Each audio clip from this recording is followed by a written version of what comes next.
আসসালামু আলাইকুম রহমতুল্লাহ। আজ আমরা যে বইটি পড়ব তার নাম আদ-দুরুসুল আরাবিয়্যা। এটা ইবতিদায়ী প্রথম শ্রেণীর আরবি শেখার বই।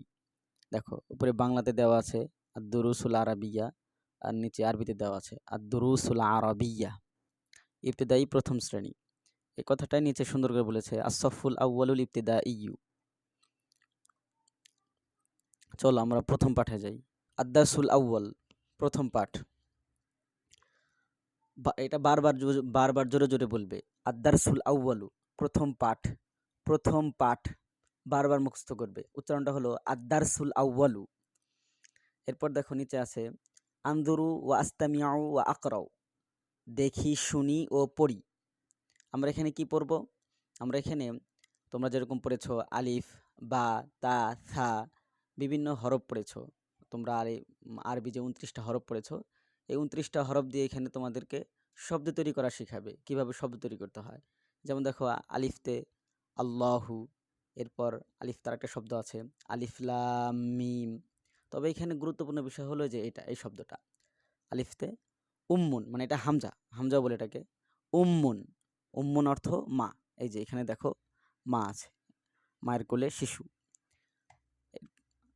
উচ্চারণটা ভালোভাবে শোনো আমার কাছ থেকে। উম্মুন, মা, উম্মুন, মা। এরপর আমরা দ্বিতীয় পাঠে যাব।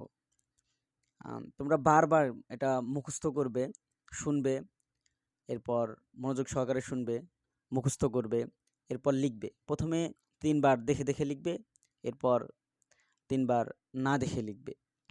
একবার দেখে লিখবে, একবার না দেখে লিখবে, একবার দেখে লিখবে, একবার না দেখে লিখবে, এভাবে ৩ বার। এখন আমরা দ্বিতীয় পাঠ পড়ব। আদ-দারসু সানি, আদ-দারসু অর্থ পাঠ, আদ-দারসু পাঠ, আর সানি অর্থ দ্বিতীয়। তাহলে কি হলো? আদ-দারসু সানি, দ্বিতীয় পাঠ। দ্বিতীয় পাঠে কয়টি হরফ পড়ব আমরা?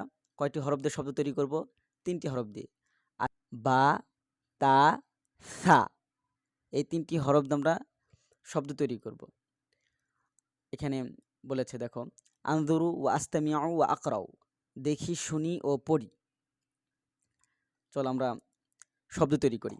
বাতে কি হয়? বাবুন, বাবুন, দরজা। বা আলিফ, বা ২ পেশ বুন, বাবুন, দরজা, বাবুন, দরজা।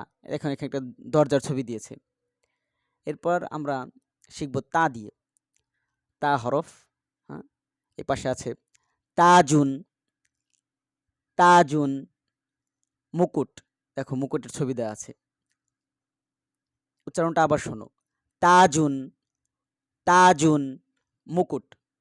এখন আমরা সা হরফ দিয়ে শব্দ তৈরি করব। সা হরফ দিয়ে কি আছে? সা জবর সা, মিম জবর মা, র ২ পেশ রুন। সামারুন, সামারুন, সামারুন অর্থ ফল। এখানে দেখো ফলের ছবি আছে, বিভিন্ন রকমের ফল আছে। তাহলে আমরা ৩টা শব্দ শিখলাম। আমার সাথে জোরে জোরে বলবে। বাবুন, দরজা, বাবুন, দরজা। তাজুন, তাজুন, মুকুট, তাজুন, মুকুট। সামারুন, সামারুন, ফল, সামারুন, ফল। আমরা এখন পরের পৃষ্ঠায় যাব। এখানে বিভিন্ন এই যে লেখা আছে, এই হরফগুলো লিখতে হবে। খাতায় তোমরা এই হরফগুলো লিখবে। বাকি আমরা যে শব্দগুলো পড়লাম, এই শব্দগুলো প্রথমে মুখস্থ করতে হবে। তারপর একবার দেখে লিখতে হবে, একবার না দেখে লিখতে হবে। এভাবে প্রথমে ৩ বার, একবার দেখে একবার না দেখে লিখবে তোমরা সবাই।